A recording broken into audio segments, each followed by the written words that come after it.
오늘서부터는 우리 이제 기출 문제를 객관식의 문제를 주관식화해서 글을 어떻게 쓸 것인가, 그걸 이제 우리가 확인해 볼 겁니다. 그래서 이렇게 이제 조그맣게 이렇게 나가는 거, 그건 이제 객관식 문제를 주관식화 시킨 거예요. 그래서 여러분들이 한 번씩 읽으면서 제가 이제 필요한 부분 같은 경우는 설명을 할 겁니다. 거기에 해설이 들어가 있으니까 그 해설을 여러분들이 이제 열심히 좀 읽으시면 될 거예요. 물론 설명드리겠지만, 그 다음에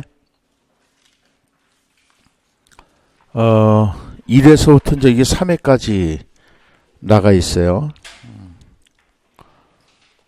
그래서 어떻게 배치를 했냐면 1회, 이렇게 1회를 보게 되면은 보기 안에 기출문제를 이미 넣었어요. 보기 안에 어떤 기출문제냐면 자연과 사회 현상에 대한 깊고 풍부한 지식은 이렇게, 그죠? 그래서 그렇게 되어 있고, 여기 1회고, 또 이제 2회 같은 경우에서는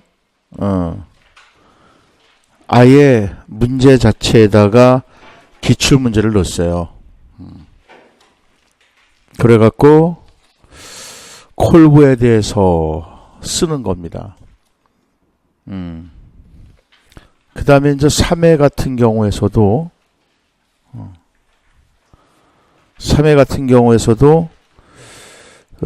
아예 이제 제시문 자체가 기출 문제예요. 그래서 시험에 어떻게 나올 것인가를 우리가 이제 오늘하고 내일에 걸쳐서 요 3회를 할 거예요. 요 문제를 각각 20분씩에, 그러니까 왜냐면 이걸 여러분들 보세요. 이 문제를 풀 때 여기를 전부 쓴다고 생각하지 마세요. 한 문제니까는 그 한 문제에 한 5줄 내지는 6줄 쓰는 거. 오케이? 그래서 우리가 각 문제에 한 5줄에서 6줄 쓰는 거라고 생각하시면 돼요. 왜냐면은 본래는 문제가 4문제 내지는 5문제가 나오잖아요. 그러니까 4문제 내지는 5문제 나오는 데서 우리가 한 장 반 정도 쓰는 건데, 지금은 각각 한 문제씩이니까는 그냥 한 5줄, 많게 쓰면 6줄. 그러니까 서론 한 줄 반, 결론 한 줄 반, 나머지는 본론을 쓰시란 말이에요. 아니면은 서론 한 줄, 결론 한 줄, 나머지 본론을 한 5줄 정도 이렇게 쓰시던지. 무슨 말인지 아시겠죠? 그래서 왜냐면은 다시 한번 얘기하지만은 4문제를 쓰는 게 아니야. 한 문제만 쓰는 거기 때문에 본론상 본론을 쓰는데 5줄만 써도 잘 쓰는 거야. 알겠죠? 그래서 20분씩 읽고, 한 문제당 20분씩 읽고 문제를 풀어보는 거로 하도록 하겠습니다. 오케이? 오늘만. 다음 주서부터는 실제로 여러분들이 읽고 생각하고 써야 돼요. 그래서 다음 주서부터는 내일 아예 여러분들 다음 주 할 거 문제만 드리도록 하겠습니다. 오케이? 그래서 글을 집에서 풀고 오고, 그리고 해설하는 거로 그렇게 하도록 하겠습니다. 아시겠죠? 그 다음에 여기 기출문제 해설지. 이 기출문제 해설지는 필요한 부분에 대해서 우리가 설명을 하도록 하겠습니다. 그래서 우선 교육의 기초에서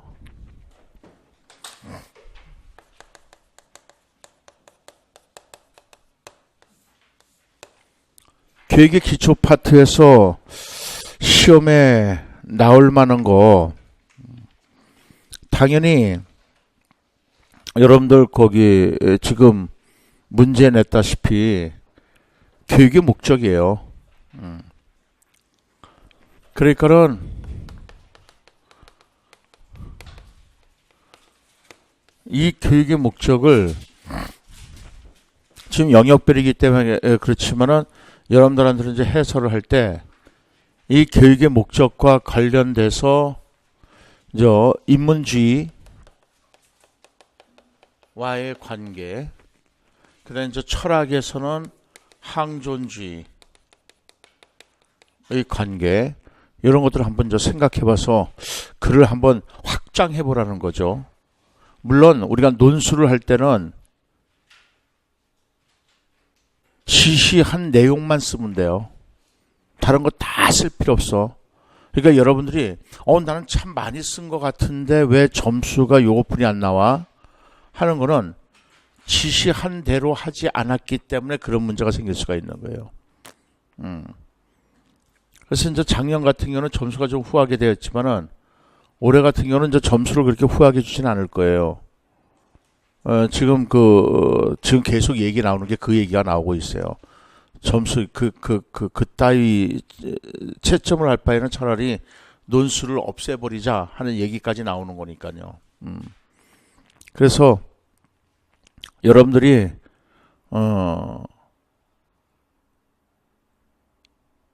예를 들어서 학문정신 교육과정을 쓰라고 한단 말이에요. 그러면은 쓸 게 없어서 그런지 아니면 자기가 더 많이 알고 있다는 것을 생각하는 해서 그런지 몰라도 학문중심 교육과정만 쓰면 되는데 교과중심, 경험중심, 학문중심, 인간중심 전부 다 쓴다고. 근데 채점을 학문중심 교육과정만 채점하는 거예요. 그러니까 여러분들이 어떤 현상이 벌어지면 시간이 없다는 현상이 벌어지는 거예요. 왜? 학문중심 교육과정만 쓰면 되는데 나머지까지 다 쓰니까 시간이 절대적으로 부족하다는 느낌이 드는 거죠. 이거 절대 시간 부족하지 않아. 그러니까 여러분들 우리가 이번에 이제 기출문제 이거 하면서 진짜 요구하는 것만 쓰라고요. 논제에서 요구하는 것만 쓰라고요. 논제에서. 그렇게 하시면 돼요. 근데 제가 지금 여기 이게 웹정리식으로 이제 우리가 얘기할 때 이거 확장해봐서 한번 해보도록 하자는 거예요. 확장을 해보자는 거예요. 그래서 진짜 이제 대주제로 시험에 나왔을 때는 확장돼야 되는 거잖아요. 대주제가 아닐 때는 확장을 안 해도 되지만은. 그래서 교육의 목적 같은 경우는 이제 인문주의, 항존주의 나오면서 당연히 우리가 허스트하고 그죠? 피터스 얘기가 아니 나올 수는 없다는 거죠. 이게 가장 이제 핵심적으로 얘기가 될 수밖에 없다는 거죠. 가장 핵심적인 문제입니다. 그러면서 이제 여기서 나올 수 있는 것이 바로 자유 교육과의 관계성을 따져야 된다는 거죠. 그 다음에 여러분들 이제 시험에 나올 수 있는 것이 교육의 기초에서요. 콜브죠. 콜브의 경험학습입니다. 근데 여러분들 이거 보세요. 이 경험이라는 거요. 이 진보주의에서 그 경험에 대해서는 상당히 많은 얘기가 나오지 않습니까? 그죠? 그래서 여러분들 우선 올센이라는 사람 있잖아요. 그죠? 올센의 오케이 대리죠? 학습 경험. 그죠?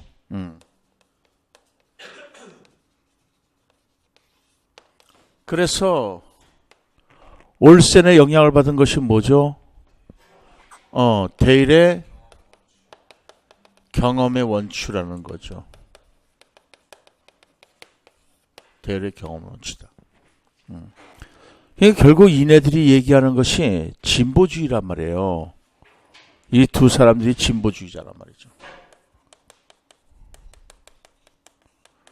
그 다음에 여러분들 이 콜브도 결국은 주위의 경험과 반성에 영향을 받다고 하잖아요. 뒤에 경험과 반성에 영향을 받는 것이다.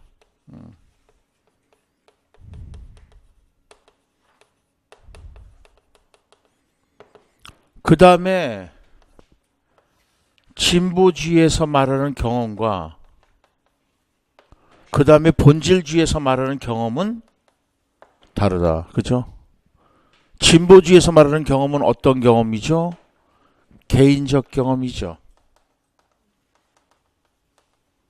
그러나 본질주의에서 말하는 경험은 민족적 경험이라는 얘기가 되는 거죠.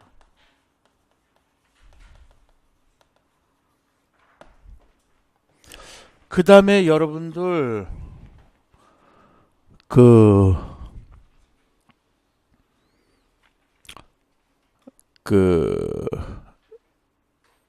큐레레르의 복귀 있잖아요. 그죠? 파이나가 말하는 그 경험. 실존적 재개념주의에서 말하는 그 경험. 경험의 의미가 사뭇 다르다는 거죠. 그 다음에 경험 중심 교육과정과 인간 중심 교육과정에서 말하는 경험도 다르다는 거죠.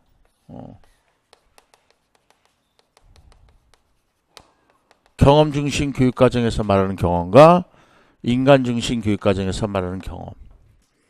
경험 중심 교육과정에서 말하는 경험은 어떤 경험이에요?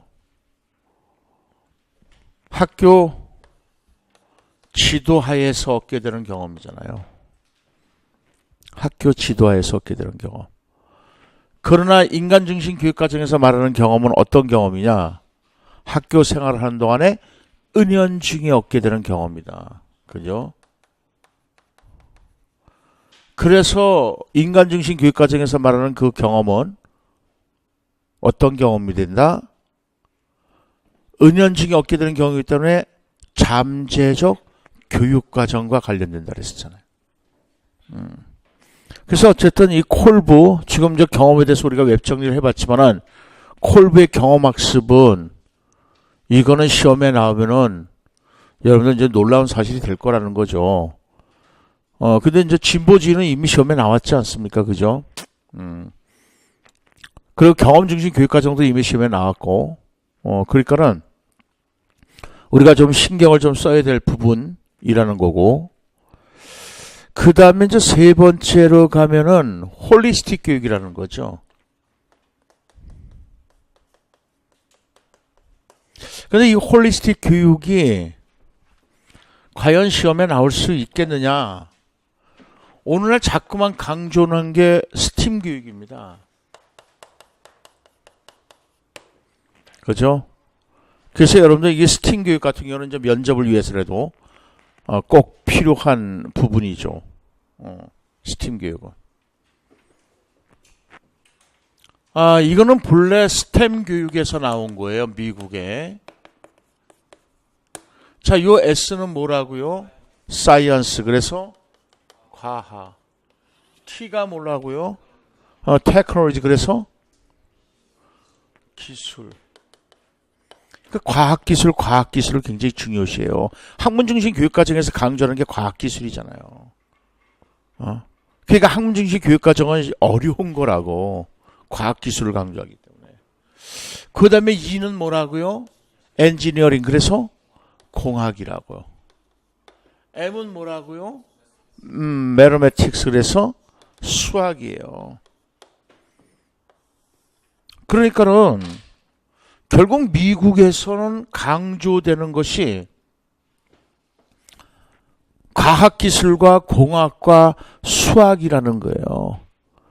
그게 미국이 그럴 수밖에 없었던 것이 1957년에 소련에서 인공위성을 쌓아올리면서 미국 세계를 왈칵 발칵 뒤집어 놓는 거 아니겠습니까?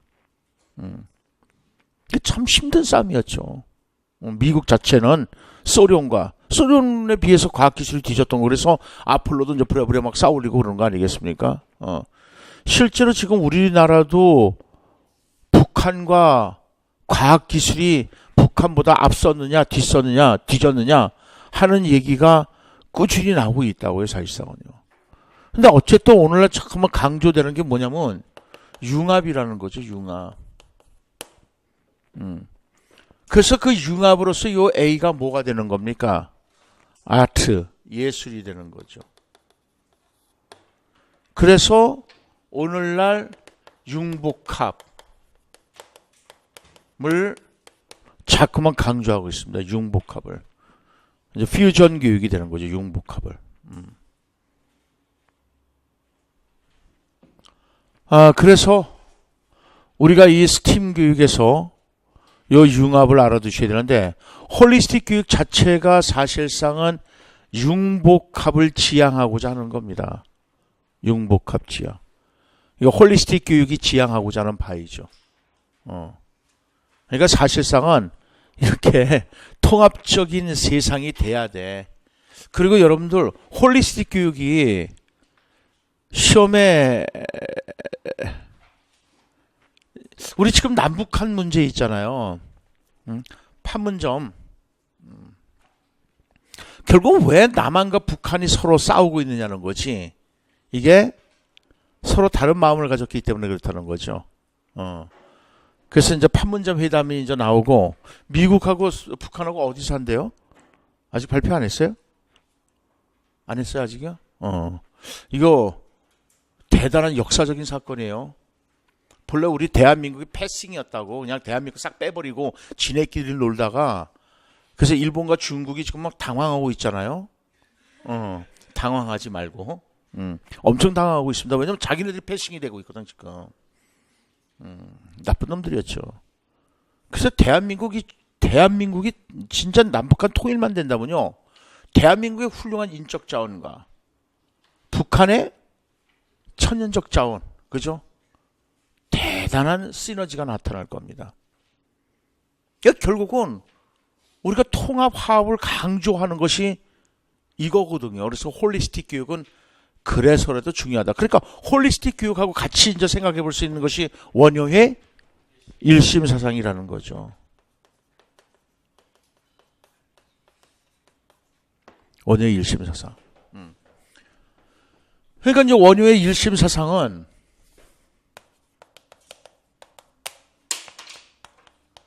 한 마음이라는 거잖아요. 우리말로 순수하게 얘기하면은 한 마음이다.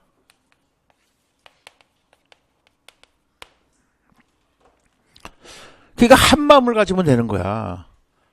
그러면은 한 마음을 갖게 되면은 우리 쟁쟁거리고 싸우질 않는다는 거죠. 그렇죠. 그래서 쟁쟁거림이 없어요. 그리고 화합으로 간다는 거예요. 이게 화쟁사상 아니겠습니까?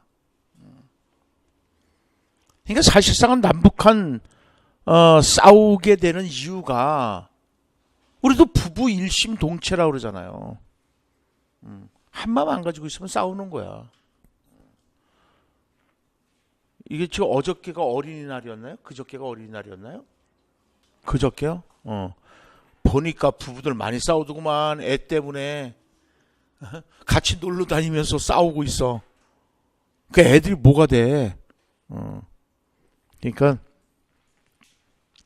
여러분들 나중에 결혼하셔서 결혼하기 전에 눈을 크게 뜨라 그러잖아요. 그리고 결혼하고서 눈을 반쯤 감으래요. 예, 그러니까 참고 살아라 이거지. 그러니까 그런 거 보면 사랑이 영원하진 않은 것 같아, 그죠? 그래 어쨌든 그래서 홀리스틱 교육이 또 이제 중요하겠고 마지막으로 하나 더 이제 생각을 한다면은 평생 교육이에요. 근데 이 평생 교육이 중요한 이유가 실제로 객관식 문제에서 평생 교육은 상당히 많이 나왔어요. 근데 이 평생 교육과 관련돼서 나올 수 있는 것이 뭐냐? 학습 도시예요. 학습 도시. 학습 도시와 또 관련해서 우리가 학습 조직도 있지 않습니까? 근데 이 학습 조직은 이미 기출이 됐잖아요. 학습 조직은 이제 기출이 됐잖아요. 그래서 이 학습 도시가 이제 상당히 중요하다는 거죠. 이 학습 도시에서 여러분들 저기 일본 문제하고 결합해서 할 수 있는 것이 누가 있어요? 허친스가 있잖아요. 자유교양형 학습 도시라는 것이 있잖아요. 지금 오늘날 여러분들 보세요. 제가 그런 얘기를 했었단 말이에요. 21세기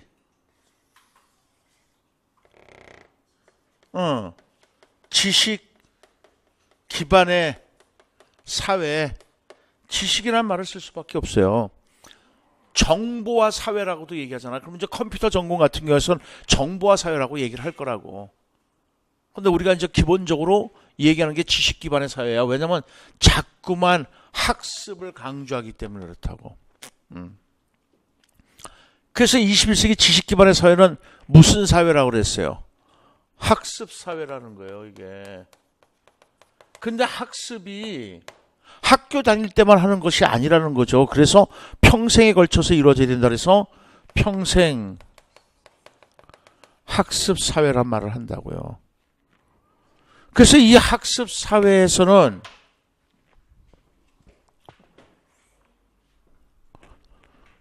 다양한 교육을 학습으로 받아들인다는 거죠. 그래서 직업 현장에서의 학습, 그죠? 이제 워크플레이스라고 한단 말이에요. 직업 현장에서의 학습도 학습으로 인정하겠다는 거예요. 그래서 그 방법으로서 두 가지가 있다 그랬었죠. 첫째, 뭐가 있다고요? 도제교육이라는 것이 있다. 도제교육. 그래서 여러분들 여기서 한 걸음 더 나가서 작년, 재작년에 시험에 나온 것이 인지적 도제 이론이 시험에 나온 거라고요. 인지적 도제 이론이. 이게 이제 기출 문제죠. 그 다음에 이제 두 번째는 뭐가 있다? OJT라는 것이 있단 말이에요. OJT가 온더잡 트레이닝이에요. OJT가 온더잡 트레이닝. OJT의 반대가 OFJT라고요. 그래서 이 OJT 같은 경우는 특히 어디에서 이제 전공 어디에서 시험에 많이 나오냐면은 이제 과학기술 계통 전공들, 그 다음에 이제 미용 전공 이런 데서는 OJT가 이제 시험에 나올 가능성이 높아요. 그러니까 현장에 사는 것이고요. OFJT 같은 경우는 현장이 아니라 그 훈련 같은 거 있죠. 그런 데서 이루어지는 것이고. 그 다음에 이제 그거 말고도 이제 전통적인 학습, 이렇게 교실 수업이겠죠. 그죠? 이 C러닝. 그것도 학습으로 인정하는 것. 당연히 우리는 여태까지 사실상 이것만을 학습으로 인정해 왔어. 그러니까 닫힌 사회였다는 거지. 열린 사회로 가게 되면 어떻게 되는 거예요? 이러닝도 학습으로 인정한다는 거야. 이러닝도. 이게 열린 사회예요. 그러니까 평생 교육은 여러분들 열린 교육으로 가자는 얘기예요. 이게. 평생 교육은 열린 교육으로 가자는 겁니다. 그리고 여러분들 C러닝과 E러닝을 이제 결합하게 되면 이건 뭐가 된다 그랬어요? 블렌디드 러닝이 되는 것이다. 요즘은 여러분들 U러닝도 있잖아요. 유비쿼터스 러닝도 있고 M러닝도 있잖아요. 모바일 러닝. 모바일로 공부하는 거예요. 자, 그러면은 보겠습니다.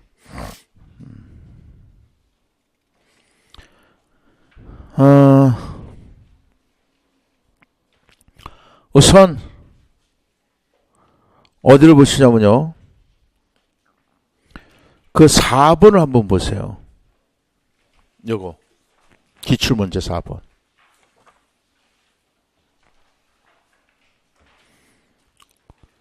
최근 들어 학교 부적응이나 학교 공부에 흥미를 느끼지 못해서 학교를 중도 탈락하는 학생이 늘어나고 있다고 한다. 이런 문제에 대처하기 위한 방안을 쓰시오. 그러니까 여러분들 이게 지금 부적응이나 학교 공부에 흥미를 느끼지 못해서 학교 중도 탈락한다. 그래서 필요한 게 뭘까요? 1번 문제처럼 대안교육이에요. 대안교육. 대안교육.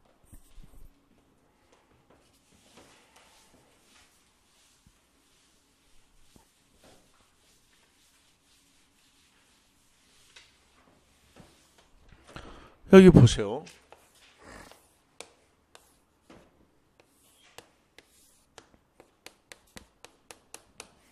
이게 강인데요.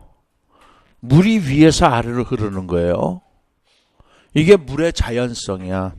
르소로 말하면은 자연은 뭐야?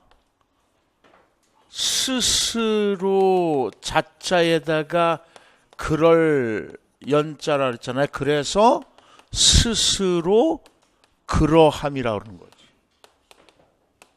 스스로 그러함.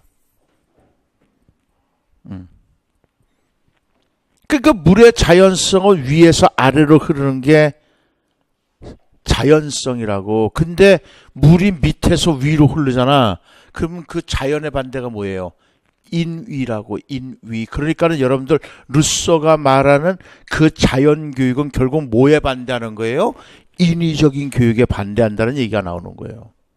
인위적인 교육에 반대한다. 당연히 이 인위적인 교육이 바로 어떤 교육으로 얘기가 되는 거냐면요, 지식 중심의 교육을 인위적인 교육으로 보는 거예요. 그러면 아동의 자연성은 당연히 망가질 수밖에 없다는 거예요. 그래서 이런 자연교육에 반대하는 거예요. 그러니까 스스로 그러함이야. 그러니까는 우리의 물의 스스로 그러함, 다시 말해서 물의 자연성은 위에서 아래로 흘러간다는 거야. 근데 지금 여기 이게 댐을 친 거란 말이야. 이 댐이 뭐예요? 학교라고 보자 이거예요. 그러니까 학교는 어느 곳이야? 인위적인 곳이라고. 학교는. 그러니까 아이들의 자연성을 죽이는 거야. 그러니까 어떻게 되냐면은 이 물이 어떻게 되겠어요? 역류하던가 아니면 넘쳐 흐를 거란 말이죠. 이런 아이들을 갖다가 뭐라 그러는 거예요? 학교 부적응하라고 할 수 있는 거예요. 그럼 저거 어떡할 거냐는 거예요. 그래서 나오는 것이 뭐예요? 이 학교를 어떻게 하자? 해체하자라는 것이 나오겠지 않겠습니까? 그래서 나오는 것이 학교 해체론이잖아요. 학교 해체론자들이 누가 있습니까? 일리치가 있잖아요. 그죠? 그래서 일리치가 얘기하는 것이 뭐죠? 시작. 오케이. 탈학교 사회론이라는 거죠. 그 결국 이거 대한교육이야. 어디에서 대안적으로 교육을 담당해야 된다? 사회에서. 왜? 탈학교니까 학교에서를 벗어나는 거니까 이제 사회에서 뭘 하자는 거야? 교육을 담당하자는 거야. 그러니까는 대한교육이라고 저게. 그래서 사회에서 학습을, 그래서 사회 학습망이라고 하는 거죠. 사회 학습망이 나오는 거잖아요. 그 다음에 또 누가 있습니까? 라이 먹으면 죽어야 돼. 그래서 라이머는 뭐라고요? 학교, 오케이. 사망론이잖아요. 라이머의 학교 사망론. 학교가 사망했다는 거야. 스쿨 이즈 데드를 강조한다고. 그 다음에 이제 실버만이라는 사람이 있어요. 실버만. 이거는 교실 위기라는 말을 합니다. 학교 교실이 너무 인위적인 교육만 시키다 보니까는, 지적 교육만 시키다 보니까는 학생들의 정의적이고 감성 교육이라는 이런 것들이 전부 파괴가 됐다라고 보는 거예요. 그러니까 그런 데서 벗어나야 되지 않겠느냐 강조되는 겁니다. 무슨 말인지 알겠죠? 그래서 필요한 게 대안교육이야. 근데 자 보십시오. 최근 들어서 학교 부적응이나 학교 공부에 흥미를 느끼지 못해 학교를 중도하는 탈락학생, 대안학교입니다. 그래서 대안학교는 주로요, 1번 보면요, 무슨 교육이냐면요, 정의적 교육과 감성 교육이에요. 그리고 평화 교육입니다. 1번 감성 교육과 평화 교육이야.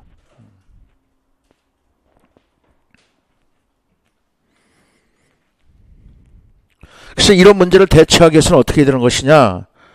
정답에 보면은 니은번에 학교 부정한 학생들을 위한 대안학교 설립을 확대해야 된다. 오케이?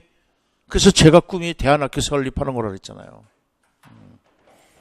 대안학교. 그래서 대안학교 하나 만들어서 교사들 이게 대안학교가 주로 저는 전원형을 꿈꿔.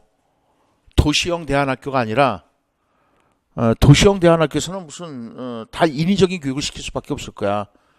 막 그냥 대학교 어쩌고 저쩌고 막 이렇게. 근데 요즘은 검정고시라든가 이런 것들이 잘 돼 있기 때문에 대안형 대안학교보다는 전원형 대안학교가 도시에서 이제 벗어나서 도시형보다는, 그래서 학생들의 이제 인성이라든가 품성 이런 것들 굉장히 중요시한단 말이에요. 그러다 보면은 저 산골에 폐교된 데가 많아요. 시골에. 그래서 그런 데 하나 리모델링하고 학생들 많이 안 해야지. 한 반에 한 10명 정도. 그리고 교사들 그러니까 사실상은요, 학생 수하고 교사 수가 거의 1대1이 돼야 돼. 1대1이 돼야 돼요. 그게 진짜로 우리가 학교 교육이, 우리 공교육은 그렇게 못해. 비용이 어마어마하게 드니까. 이제 사교육을 통해서 그렇게 하기 위해서는 학생들 기숙사도 마련해야지. 교사들도 이제 가까운 데서 뭐 출퇴근하겠지만 먼 데 사시는 분들은 또 기숙사 생활을 해야지. 그러면 이제 돈이 조금 들어가겠지만. 그리고 이거를 인가를 내면 안 돼. 인가를 내면은요, 국가에서 돈을 대주기 시작해. 그렇게 되면은, 이제 제재가 많이 들어와. 이건 하지 마시오, 이건 하시오, 이거 하세요, 막 이렇게. 그러면 결국 철학이 없어져. 그래요. 그래서 이제 스폰서를 많이 구해야지. 제가 딱 생각하는 게 뭐냐면, 제가 교육부 장관이 된다면은, 학생들을 학교 일학교 스폰서 시키는 거예요. 그래서 이 학교에 대해서 어느 기업에서 1년에 3천만 원만 지원해줘라. 아니면 1억 지원해줘라. 대신에 1년에 2번 정도만 아이들을 너희들 광고에 사용해도 좋다. 근데 그것도 하루에 3시간 너무 지나면 안 된다. 뭐 이런 뭐 좀 세부적인 내용을 해야 되겠지. 그래서 실제로 여러분들 가장 효과가 큰 것이 학생들을 이용한 광고라고. 그래서 그런 생각이 있는 그 기업이라면은요, 그거 다 하게 돼 있어. 그 지역 학교, 지역에 또 기업들이 있잖아. 그 뭐 크지 못하니까 뭐 1기업, 뭐 한 2기업, 뭐 1학교 이런 식으로 해갖고. 그러면 이제 교사들, 그래서 저는 만약에 대안학교를 세운다면 그렇게 할 거예요. 그래서 기업으로부터 충분한 지원을 받고, 그럼 아마 잘 나가는 대안학교가 되지 않을까. 근데 문제는 그 이제 콩고물이죠, 콩고물. 그 연결해주는 사람은 콩고물 얻어먹으려고. 그래서 비리가 나오니까 그거는 이제 차단해야지. 오케이. 그 다음에 이제 두 번째 디귿번을 보세요. 4번의 디귿번. 학생들의 관심과 요구를 반영한 다양한 과목을 설치 운영할 수가 있다는 거예요. 그래야 된다고요. 그래야 학생들이 학교를 빠져나가질 않는다는 거죠. 그 다음 기억번. 학생들의 이제 자치 활동과 동아리 활동을 활성화해야 되겠다. 그러니까 학생 중심으로 이제 운영이 돼야 된다는 거죠. 오케이. 그 다음에 6번을 보시죠. 6번. 평생교육법 제16조 2항에는 국가는 인적 자원의 효율적인 개발 관리를 위하여 국민의 개인적 학습 경험을 종합적으로 집중 관리하는 제도를 도입 운영할 수 있도록 하였다. 이걸 갖다가 뭐라냐면 학습 계좌제라고 하는 것이다.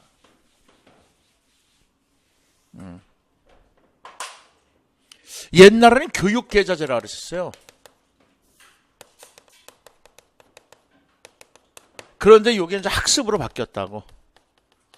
학습 계좌제.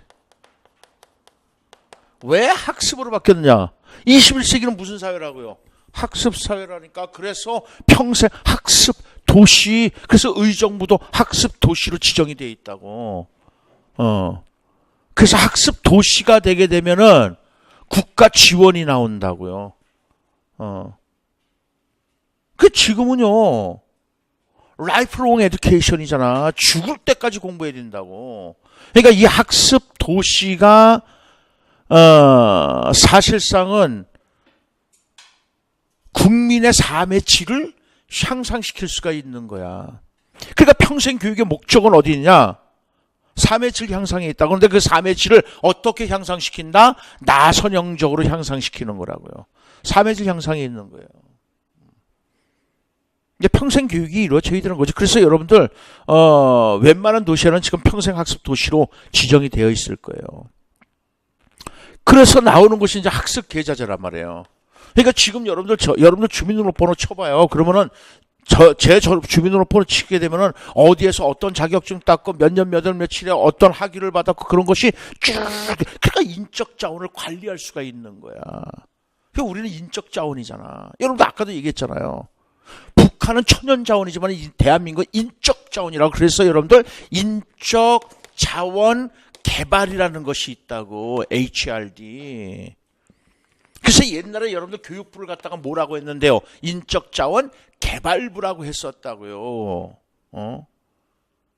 인적 자원 개발이야. 21세기 가장 필요한 자원이 뭐냐? 인적 자원이라는 거야. 그러니까 그 인적 자원을 어떻게 개발할 것이냐? 그러니까 싱가포르이 대단하다 그랬잖아요. 그래서 제가 싱가포르를 좋아하는 거고 해마다 싱가포르에 놀러 갔다 오려고 하는 이유가 거기 있는 거고, 놀러 갔다 오려고 하는 이유가 거기 있는 거고, 놀러 갔다가 아니라 시제가 다르잖아. 그래서 저번에 갔다 왔어요. 싱가포르에. 올해 갔다 왔구나, 올해. 싱가포르에. 그러니까 싱가포르를 내가 6번째 가본 거예요, 6번째. 다른 데는 가기 싫어. 싱가포르만 가서. 근데 그 싱가포르 인적자원 개발의 출발점이 거기에요. 그래서 거기 호텔 가봐봐요. 백화점 가봐봐요. 우리는 백화점 그러면 막 그 젊은 처녀죠, 그죠? 요즘으로 얘기하면 막 처녀들이 뭐 예쁜 사람들이 막 지금 거기 싱가포르는 안 그래요. 퉁퉁하고 나이 드시고 막 이런 아줌마들 있잖아요. 할머니들이 서빙하고 호텔에서도 그래요. 나이 물어보니까 71세의 할아버지가 그 느릿느릿한 걸음으로 서비스를 하고 있어요. 인적 자원이 아주 잘 돼 있어요, 개발이요. 오케이.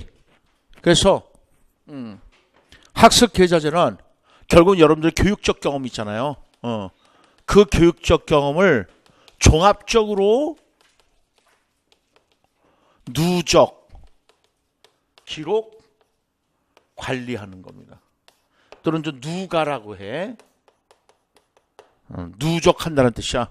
누가 기록 관리하는 거야. 그래서 성인용 생활종합기록부라고도 하는 겁니다. 이거를.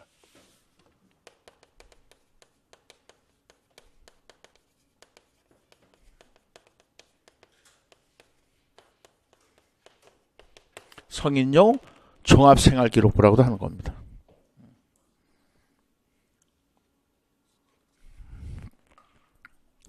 그래서 이거 학습 계좌제. 그 다음, 그래서 6번 별표하시고요. 7번 별표하십시오. 평생교육의 기본 원리입니다. 8번 별표하세요. 8번이 인적자원 개발 정책입니다. 자, HRD인지 알겠죠? 인적자원 개발. 그래서 8번부터 먼저 하겠습니다. 인적 자원은 국민 개개인, 더 나아가서 사회, 더 나아가서 국가의 발전에 필요한 지식, 기술, 태도 등 인간이 지닌 능력과 품성이다. 그러니까 인적 자원은 뭐냐 했을 때, 인적 자원이라는 것은 지식, 기술, 태도 등 인간이 지닌 그 능력이야. 그거를 인적 자원이라고 하는 거야. 그걸 인적 자원, 그거를 개발하자는 거거든. 근데 그 인적 자원을 인적 자원이 왜 필요하냐면요, 국민 개개인뿐만 아니라 사회 국가 발전에 필요하기 때문에 그런 거야. 그러니까 국가 발전에 필요한 것이 뭐야? 지식, 기능, 태도란 말이야. 근데 그게 인간이 가지고 있는 품성이라고. 그러니까 그냥 놔두면 안 되지. 개발해야 된다는 거야. 이게 인적 자원 개발이야. 그러니까 인적 자원에 대한 정의가 먼저 이루어진 거야, 여기. 아시겠죠? 그리고 이제 두 번째, 인적 자원을 양성, 배분, 활용해야 되는 거예요. 여보세요. 인적 자원만 가지고 있으면 안 되잖아. 그걸 어떻게 해야 되는 거예요? 양성하고 배분하고 그래서 활용해야 된다는 거예요. 그래서 사회적 네트워크 규범과 네트워크를 형성하기 위한 재반 활동이다. 국민의 삶의 질 향상과 국가 경쟁력 강화에 이바지함을 목적으로 한다. 그래서 HRD의 목적은요, 평생교육의 목적과 중첩되는 한 부분이 있는데 그게 뭐냐면 삶의 질 향상이야. 당연하잖아요. 자기 자신이 가지고 있는 지식, 기술, 태도를 개발했으니까 삶의 질 향상이 되겠죠. 그런데 인적 자원 개발은요, 실제로는 국가 인적 자원 개발이라고 해서 N을 붙여요. 내셔널 휴먼 리소스.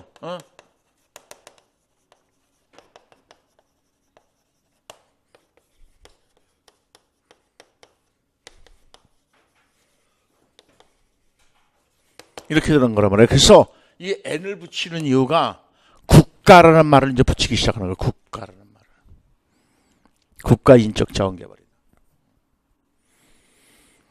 그래서 국민의 삶의 질 향상과 국가 경쟁력이 강화가 된다는. 그래서 아까도 여러분들 했지만 싱가폴이 국가 경쟁력이 얼마나 강화되어 있는데요. 싱가폴이 여러분들 그 싱가폴 대학이 세계 10위권 대학 안에 들어가 있잖아요. 싱가폴에 있는 대학 2개가 세계 10위권 안에 다 들어가 있어. 우리나라는 우리나라에서 먼저 최고라고 얘기하는 그 알파 대학은 100위권에도 못 들어가 있었다고요. 그래서 난리가 나갖고 아마 로비를 한 것 같던데. 그래서 50몇 인가로 등재가 된 것 같은데. 그러니까 못 믿어 이제 그것도. 참 로비의 대제인 것 같아, 그죠? 우리나라가.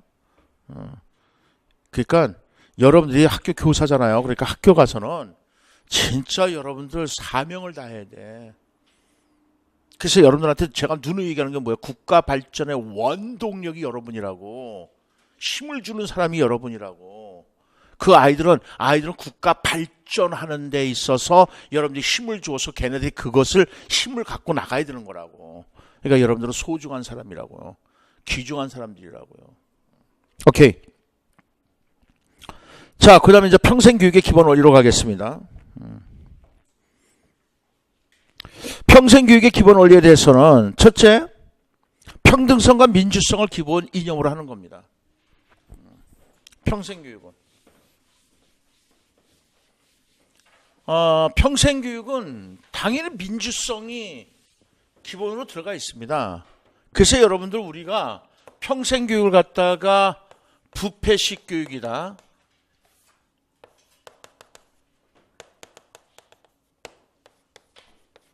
카페테리아식 교육이다.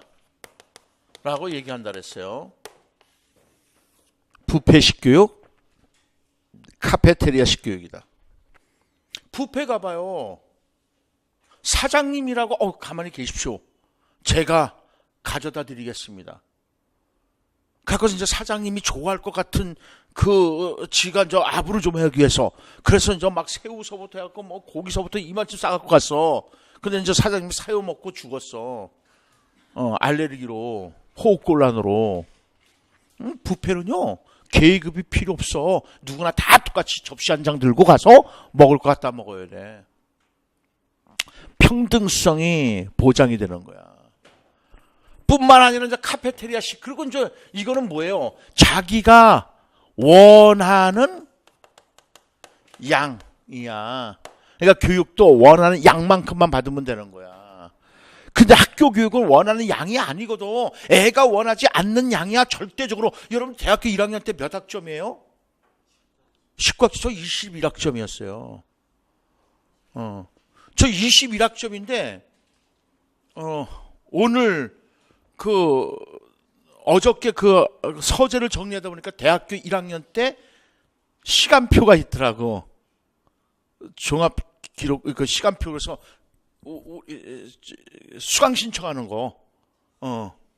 지금은 여러분들 그렇게 안 나오잖아. 인터넷에 다 들어가서 하잖아요. 저는 책자로 나왔다니까. 그 책자로. 가서 이게 나이가 나오는 건가? 근데 뭐 여러분들하고 나하고 몇 살? 한 20년 차이 나나? 20년 차이도 안 날 텐데 왜 그래? 참 기분 나빠서. 오케이. 그런데 그래 어쨌든 기분 나쁘다. 그래서 내가 원하는 거 이렇게 해갖고 시간 조절했는데 1학년 1학기 때 시간 모르잖아. 어떻게 하는지 모르잖아. 그러니까 아예 박혀서 나와.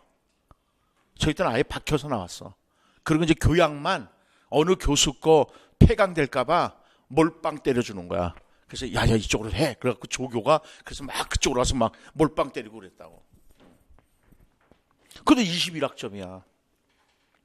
내가 전혀 원하는 양이 아니야. 내가 듣기 싫은 것도 들어야 돼. 내가 먹기 싫은 것도 먹어야 되는 것이 공교육의 문제점이라는 거죠. 그러니까 원하는 종류, 원하는 양이라는 말을 이제 쓰는 겁니다. 그럼 이제 카페테리아식 교육이라는 거죠. 그럼 카페테리아, 리아가 붙으면 이건 뭐라 그랬어요? 셀프 서비스라고요. 셀프 서비스. 그러니까 여기 우리가 여러분들 자꾸만 얘기하는 게 평생 교육에서 강조되는 것이 뭐예요? 자기 주도적 학습이란 말이 나오는 거잖아. 자기 주도적 학습. 롯데리아 셀프 서비스 하는 데잖아요. 오케이, 그래서 평등성과 민증성을 기본 이념으로 하는 것이고 인생의 각 단계에서 교육의 계속성을 추구하는 것이다 이거죠. 그러니까 여러분들 라이프롱 에듀케이션이잖아. 평생 교육이 영어로 라이프롱 에듀케이션이라고. 죽을 때까지 공부해야 된다는 거거든. 그러니까 인생의 각 단계가 있을 거 아니야. 그 각 인생의 단계에서 필요한 과업이 있다면 그 과업을 성취해야 되는 거야. 그 다음에 학습 내용 방법에서 신축성 있고 신축성과 다양성을 중시해야 되는 것이다. 그래서 우리가 이제 평생 교육하게 되면요, 전통적인 교육 방식과 비교가 될 수밖에 없다는 거예요. 전통, 평생. 이게 사실상은 닫힌 교육에서 열린 교육으로 가야 된다는 거잖아요. 그죠? 그래서 옛날에 대상은 어떻게 돼 있어요? 정해져 있었잖아요. 그런데 이제는 뭐라고요? 누구나. 그래서 평생 교육이 지향하는 것이 뭐라 그랬어요? Education for all이라고. 모든 이를 위한 교육이야. 모든 이를 위한 교육.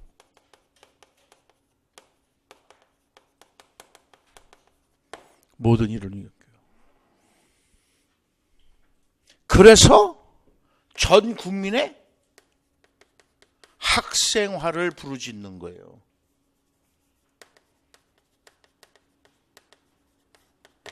전 국민의 학생화다. 서울시가 아마 서울시 시책이 서울 시민의 학생 교복화? 뭐라고요? 교복 입는 시민이야. 서울시 시책이. 교복 입는 시민. 그게 진짜 교복 입으라는 게 아니라 평생교육 차원에서 얘기가 나오는 거야. 그러니까 여러분들 지금 틈틈이 시책을 공부해 두시는 게 좋아요. 나중에는 막 벅차. 시간 날 때 나 2차 준비한다 생각하고. 그래서 서울시에서는 교복 입는 시민이 시책이라고요. 그러니까 여기에서는 사실상 어떤 말이 나오는 거냐면요, 교육 소외되었던 사람들이 있다고요. 교육 소외자. 다시 말해서 근로 청소년이라든가 아니면 노인들 같은 경우, 이런 사람들은 교육 소외자였단 말이야. 그네들까지도 교육에 포함시켜야 된다라고 보는 거야. 그 다음에 두 번째, 방법, 그죠? 내용. 정해졌죠? 그러나 이제는 원하는 것이면 무엇이든지, 누구나, 무엇이든지. 그 다음에 옛날에는 시기도 정해져 있었잖아요. 근데 이제는 언제든지. 그죠? 옛날엔 장소도 정해져 있었잖아요. 그러나 이제는 어느 곳에서나, 그래서 시공을 초월한다는 말을 하는 거거든요. 시간과 공간을 초월하는 거, 시공을 초월한다는 거, 평생교육은요. 그래서 평생교육은요, 누구나 무엇이든지 언제 어디서나 교육을 받을 수 있는 것이 평생교육에 대한 정의라고. 열린 교육으로 가자는 거예요. 알겠죠? 오케이. 9번은 시험 문제와 관련되는 거기 때문에 넘어가겠습니다. 자, 11번. 별표 하십시오.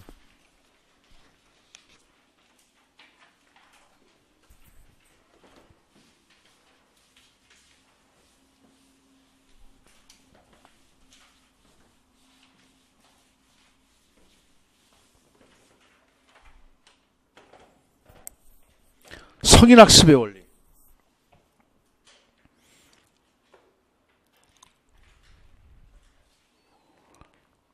성인교육의 아버지가 누구? 놀즈.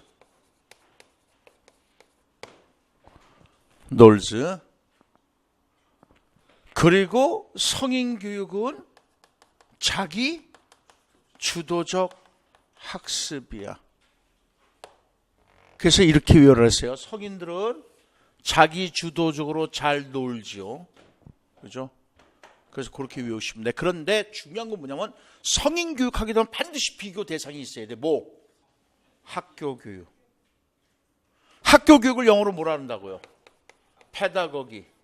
그래서 그것도 외우더라 그랬어요. 영어로. 그래서 성인 교육은요. 안드라고기. 안드라고지. 그래서 성인들은 나 오늘 저녁에 안 들어가도 돼. 그러니까 안 들어. 웃어줘. 웃어줘요. 그 교사들은 애를 패다. 그래서 페다고기.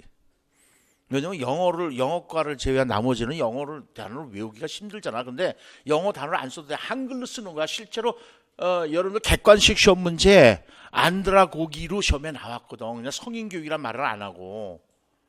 그러니까 이제 그 한글로 써서 나왔지만 물론 옆에는 영어로 썼지만은 한글로 써도 된다고요.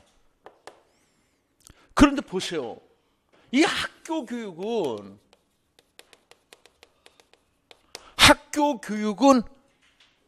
교사 의존적이라고요. 교사 의존적. 그런데 성인 교육이 자기 주도적이라고요. 성인 교육이 자기 주도적이라고요. 그러니까 교사는 뭐가 된다는 거예요? 교사는요. 안내자, 조력자, 촉진자적인 역할을 한다는 거죠. 실제로 학교 교육이 자기 주도적으로 가려고 하는 거야. 근데 주의해야 하는 거지. 성인 교육이 나왔을 때는 학교 교육은 교사 의존적이고 성인 교육만 자기 주도적이고 학교 교육만 썼을 때는요. 학교 교육이 오늘날 뭐예요? 자기 주도적 학습으로 가려고 하는 거예요. 왜? 구성주의거든. 구성주의에서 강조하는 것이 자기 주도적 학습이라고. 구성주의에서. 그 다음에 여러분들 여기 보세요. 여기는 교과 위주일 수밖에 없어요. 이쪽은요. 경험 위주가 되는 거예요. 성인교육은요. 그래서 여러분들 이 경험 나왔잖아. 뒤 있죠. 뒤는 어떤 사람일 것 같아요?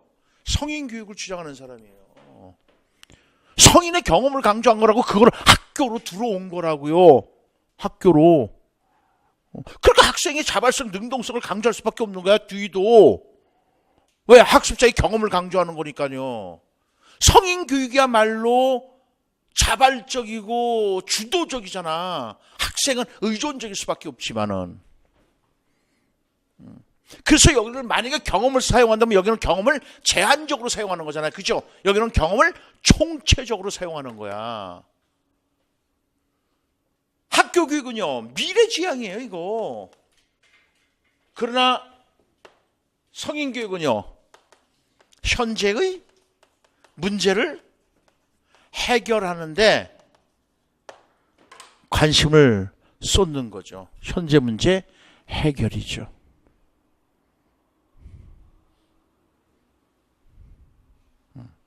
현재 문제 해결에 있습니다. 자, 그래서 성인학습은요, 수동적인 참여보다는 능동적인 참여 학습을 강조하는 것이고, 내적 동기는 영속적이고 포괄적인 학습을 가능하게 한다. 여보세요. 예를 들은요, 외적 동기를 강조해. 얘네들은 내적 동기를 강조해요. 왜? 자발적이기 때문에 내적 동기야. 외적 동기를 강조하는 것은요, 그네들에게 뭐예요? 자꾸만 강조되는 게 뭐겠어요? 그네들에게요. 그럼요, 강요가 될 수밖에 없어. 그래서 니네들이 이거 했을 때 내가 그거에 대해서 상을 주는 거거든. 근데 내적 동기는요, 스스로 문제 풀어봐. 제가 수학 문제 풀어봤을 때 그 희열감 있잖아. 수학 문제 하나 내가 막 풀어갖고 딱 그 문제가 풀렸을 때, 이게 짜릿하거든. 그래서 그 다음 문제를 풀려고 해. 신나갖고, 네? 지적 희열감, 지적 희열감을 맛보는 거죠. 짜릿하거든. 그런 게 바로 내적 동기 그러니까 학습의 지속성을 위해서 뭐예요? 내적 동기를 촉발시켜줘야 되는 거야. 내적 동기는 이제 바로 그런 심리적인 요인들은 자신감, 누군가 자기를 승인하고 있다는 승인감, 막 이런 것들, 인정해주고 있다는 인정감 이런 것들이거든. 그러니까는 여러분들 학생들에게 끊임없는 칭찬이 좋은 거야. 야, 이거는 선생님이 여태까지 봤을 때 너만이 이런 문제를 해결하는 이런 방법을 가지고 있는 걸로 봤어. 넌 진짜 대단한 아이야. 뭐 이렇게 그냥 야, 너 대단하다가 아니라 그 앞에 좀 그 거짓말쟁이도 돼야 돼. 이거 파이트 라이어가 돼야지 뭐. 오케이. 그 다음에 성인학습에 대한 준비도나 선행학습의 정도에 의해서 영향을 받는다. 그럼요. 성인학습은요, 내가 선행학습이 뭐를 어느 정도까지 했느냐에 따라서 영향을 많이 받는 거야. 그 다음에 이제 12번은요, 여러분들 낸 문제이기 때문에 한번 살펴보시도록 하고요. 13번 보세요. 자기주도적 학습이요. 그 정답에 보면 니은 성인을 위한 학습 전략으로 시작됐다 그랬었죠. 이제 이해가 가죠. 그러면서 자기주도적 학습에서 강조하는 것이 뭐냐면은 초인지 학습 전략을 사용한다는 거죠. 초인지 학습 전략. 초인지, 메타인지 대단히 중요하다 그랬잖아요. 그죠? 초인지를 갖다가 상위 인지 또는 메타 인지라고 한다. 진짜 초인지 잘하는 사람. 오늘날 자꾸만 제가 그런 게 그거거든요. 전략. 지금은 전략 싸움이라는 게 전략 싸움. 그 전략을 세우지 않으면요, 망하는 거야. 요즘은 전략 싸움이에요, 전략 싸움. 그러니까 학습 전략을 세워야, 학습 전략을 세워야 되는 거고, 여러분들은 만약에 그 회사에서는 경영 전략을 세워야 되는 것이고요. 또 선거하는 사람은 선거 전략을 세워야 되는 것이고 전략이야. 그게 바로 메타인지야. 그러니까 메타인지는 요소가 어떻게 되는 거예요? 계획을 세우고 관리, 점검하고 평가를 해봐야 된단 말이야. 이게 바로 메타인지의 요소가 되는 거죠. 초인지에 대한 정보 처리 모형에서 초인지에 대한 정의는 어떻게 되는 거예요? 정보 처리 과정이죠. 정보 처리 과정을 조정하거나 통제하는 것이다. 다시 말해서, 자, 외우세요. 정보 처리는 두 가지 요소로 되어 있다고. 자, 두 가지 요소. 첫 번째, 시작. 정보 저장고가 있다고. 정보 저장고가 3개가 있다고. 처음에는 어디에다가 정보를 저장한다? 감각 기억에다가, 두 번째는요, 단기 기억에다가. 그런데 이 단기 기억을 다른 말로 뭐라 한다? 작업 기억 또는 작동 기억이라고 한다 그랬었죠. 그리고 세 번째는 어디에다가? 장기 기억에 저장을 한단 말이야. 그런데 저장만 해놓으면 뭔 소용이 있나요? 이걸 옮겨가야 된다고.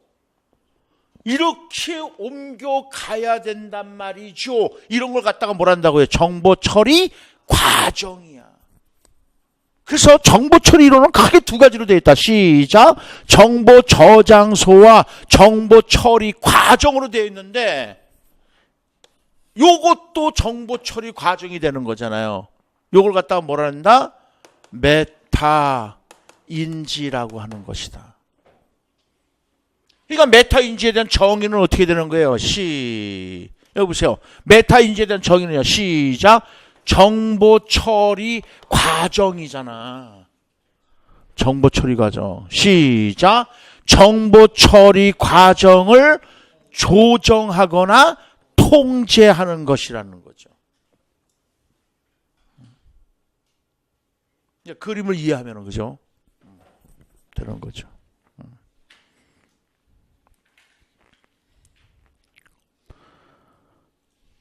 오케이. 그 다음에 이제 개별학습, 협동학습으로 이제 이루어지는 것이다.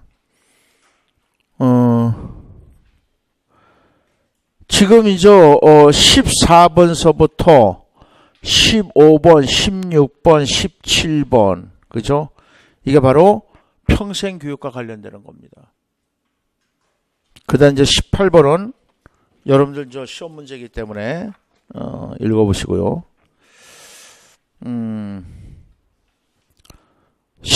19번은 그 다음에 21번은 조금 아까 얘기한 겁니다. 127 라이머 등이 제기한 탈학교론 주장에 대해서 쓰시오. 이게 탈학교론이 나오게 된 것은 학교 성공 신화를 깨기 위한 것입니다. 제가 검정고시 봤다 그랬잖아요. 저 고등학교 2학년 중퇴고 검정고시 봤을 때요, 난리가 났었어요. 김정겸 인생은 이제 끝났다. 왜? 학교를 안 다니잖아. 그래서 김정겸은 진짜 앞으로 막노동뿐이 못할 거다. 근데 실제로 저 막노동했습니다. 검정고시 딱 준비할 때 친구들 실제로 그래요. 그래서 우리 친구들이 이제 그런 걸 많이 봤죠. 학교 가는 대로변 옆에 벽돌 공장이 있었다고요. 그 벽돌 공장 벽돌 찍었다고 저는요. 애들 교복 입고 갈 때. 그러니까 그 친구들이 일단 학교를 다녀야 성공한다는 생각을 가지고 있었던 거거든. 근데 그렇게 안 하고도 충분히 성공할 수 있다는 걸 보여줘야 되겠다는 거죠. 그게 탈학교 사회론이야. 그래서 이제 학교 사회 학습망이라고 그랬잖아. 망. 네트워크가 이루어지는 거야. 그러니까 여러분들 이거는 쉽게 말해서 스터디하는 거나 마찬가지라고. 카페라든가 이런 통해서 내가 이런 흥미를 가지고 있는데 이런 흥미와 관련 있는 사람들끼리 모여라. 이게 뭐라고? 동료 학습망이라는 게 되는 거잖아. 그 망 네 가지가 있잖아요. 자, 첫째 시작. 전기사 친구죠. 그렇게 외우면 돼요. 전기회사 친구란 말이야. 그래서 시작. 전기사 친구. 전문적? 전문가? 참고? 자료망이 있는 게 전문가가 있어야 돼. 그 다음에 기술교환망.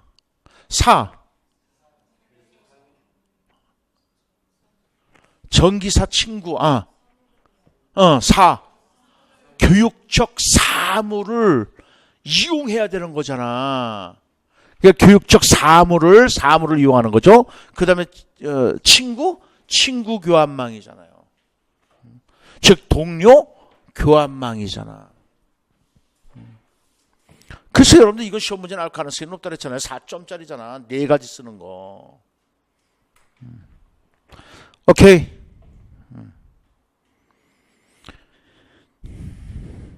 그래서 학교 교육을 통한 성공 신화를 깨기 위해서 학교 교육을 해체해야 된다는 것이고요. 그 다음에 이제 23번. 23번은 내일 하겠습니다. 그러면 10분만 쉬었다가